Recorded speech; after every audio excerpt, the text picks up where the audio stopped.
2012, Alpes suisses. 512 âmes, prisonnières dans l'antre du temps. Un réacteur qui défie Dieu. La version officielle? Un simple accident. Mais la réalité est bien plus terrifiante, une fusion nucléaire qui a littéralement plié la réalité. Leur cri hante encore les ondes. On l'appelait le projet Chrono 512. Un financement secret, mêlant la CIA et le CERN. 512 ingénieurs, les meilleurs des meilleurs, ont été sélectionnés. Leur mission, passer 48 heures dans un dôme de titane irradié. L'objectif, atteindre l'énergie infinie grâce à la fusion froide. Mais le 12 mars 2012, à 23h47, le monde a tremblé. Un blackout total sur un rayon de 300 km. Des lumières vertes étranges ont zébré le ciel. Puis, plus rien. Silence radio complet. Un témoignage a fuité. La voix est modifiée, mais la peur est palpable. La lumière a pulsé, une lumière verte, viscérale. Les ombres s'allongeaient, se déformaient. J'ai vu Pierre, 42 ans, ses cheveux devenir blancs en 90 secondes.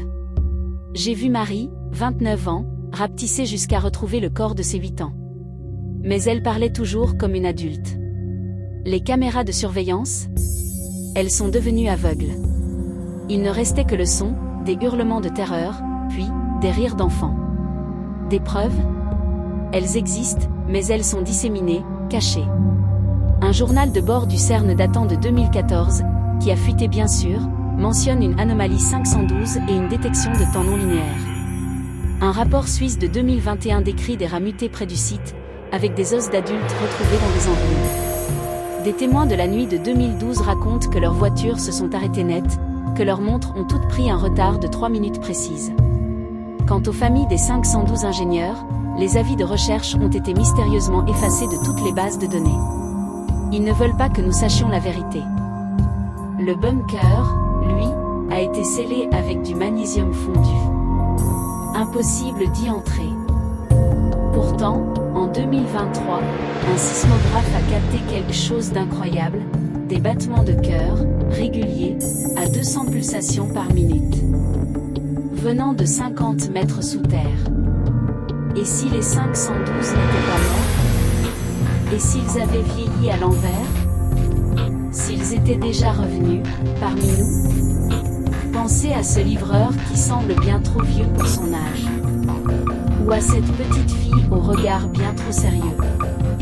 L'impulsion énergétique revient, cycliquement, tous les 12 mars. La prochaine est prévue pour 2026.